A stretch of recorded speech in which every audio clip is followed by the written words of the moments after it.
All right, welcome, ladies and gentlemen, to Horse Force. Oh my God, it's going crazy, ladies and gentlemen. It really is going crazy. So let me just show you what's happening right here. So I've expanded into Europe as much as I could, but then, as you know, we had this whole explosion of Germany and implosion of Germany, and we are filling in the gaps, let's just say. We're kind of coming in and filling in the gaps of what was there before. So what do I get? I get a wheat. That's good. I get an oil, a gas, an oil. No, no. A wheat. That's good. An iron. And another gas. And so I'm coming down in here and trying to capture the capital, Athens. And look at this. I have lost 13 guys versus 9. But I think I'm going to take it. I think I'm really going to take this. So I'm very hopeful about this. Athens, as you know, is a double wheat tile, which will be very handy in capturing all further horse-related items. You'll notice that I have a car. I picked up that lovely car. Was it here? I think it was here. There was a car building here when I took it. Oh, I love it. I love it, love it, love it. And so I was able to use that car to leverage into here. So I think there's only 1 or 2 other cars on the map from our people, and that's how it's got to be. You got to pick one up on the way. That's all there is to it. So as I scroll out, I'm looking at all of Europe. It's looking good. All of Africa is looking good. Honestly, look at that. Goodness gracious me. Now, there are pockets here where you can see, like, this is German Cameroon about to take over a capital here of one of our people. That's not good. We'll see what happens. But guys, here's one thing I would have to say. Don't overextend. You know, like, you want to go crazy. You want to ride those horses willy-nilly all over the prairie. But by golly, you have to be careful. You have to rein them in. You have to you have to rein them in just a little bit. I'm telling you, folks, don't just let them run all over the prairie really willy-nilly. Here's a good example, I think, right here. Portuguese Mozambique here has tight borders, expanding carefully. Same thing over here with Portuguese Angola. You know, those Portuguese colonies have really been known for their cautious nature. But anyway, and wow, really, King Bowler down here. I love this position. His back against the ocean. He's sort of in a corner position, and he can just slowly push north, northeast, northwest. I love it. So King Bowler, keep it up, man. King Baller, right? Are you guys right? King Baller. So as we move into Asia here, we can see serious, like, look at this. That's ridiculous. And, we've even talked about this. Here we are on day 6. Wait until day 10, right? Day 10, when there are horses everywhere. Day 11, you can't even get cannon on the map until late day 12 if you're good, if you're fast. And most people don't get cannon on the map until day 14. So, like, we're talking by that time, there's just going to be horses everywhere. Like, you won't even be able to throw a stick without hitting 4 horses. You know what I'm saying? So I'm loving what we're seeing here, though. Lots of horse movement. Look at this, though. What's happening up here?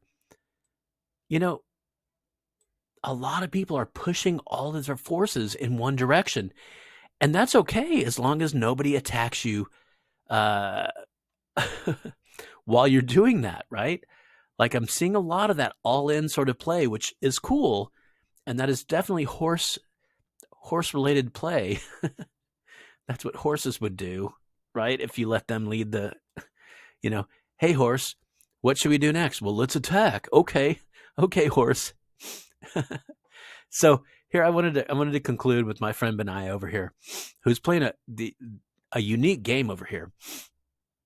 So he's playing a game where he's putting out spies on the board. He's got a lot of grain and a lot of fish, double here, and he's just sort of slowly trying to take over the world with spies. And you can see he's got a conquered territory here, which happens to be a wheat territory, which is great because that just plays into his whole thing entirely.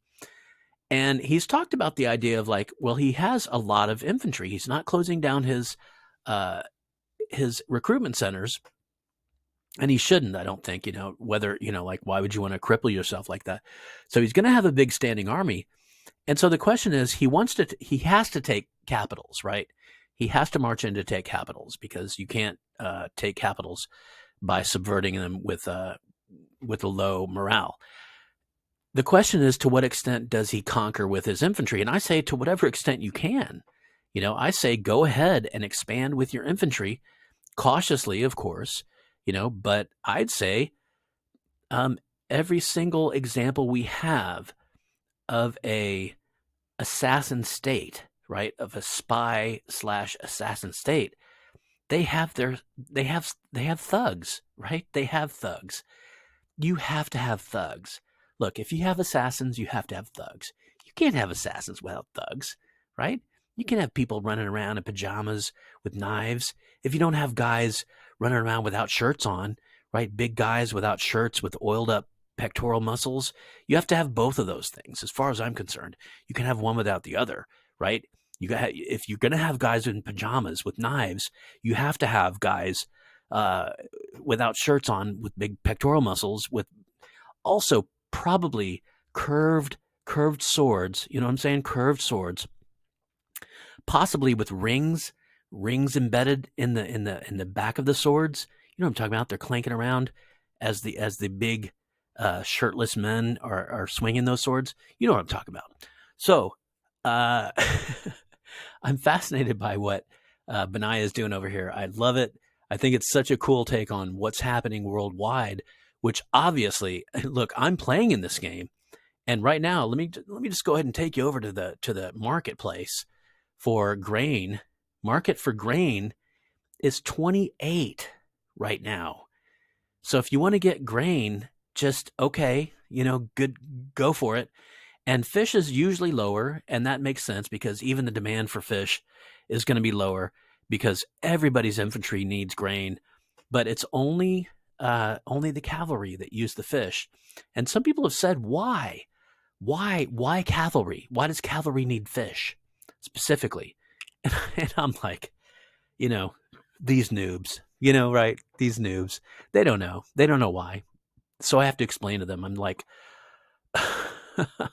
look, you know how fish provide vitamin A? And they're like, yeah, okay. And then you're like, yeah, but you know why vitamin A is essential for a shiny mane, right? For a shiny, vigorous mane. And then they're like, yes, okay, yeah, right? So if you're a cavalryman and you want your horse's mane to shine, of course you do. Of course you do. Then you have to get the fish oil. You have to get the fish oil. You have to comb it through his mane. Whick, whick, whick, whick, right? Maybe a little blow dryer. Like a little whick, whick, whick. And get that mane just shiny. Just shiny. And so the next time you make that charge, that cavalry charge, and you're impaling people and you're trampling people into the mud, those manes will be shiny. So you get what I'm talking about, folks. You get what I'm talking about. All right. Anyway, this is a fun game, and a lot of people are playing right now. I will say, in the Discord, I sent out a how many horses are on the map. I wanted to do sort of a impromptu survey, and as far as I could tell, there were about 25 horses on the map and about 35 horses about to be on the map, right? So spawning. So it's about to explode, people. It's about to explode. Horses everywhere. Oh my God. All right, guys. Thanks for checking in. This has been a lot of fun. I can't wait to see what happens next. Honestly, adios amigos.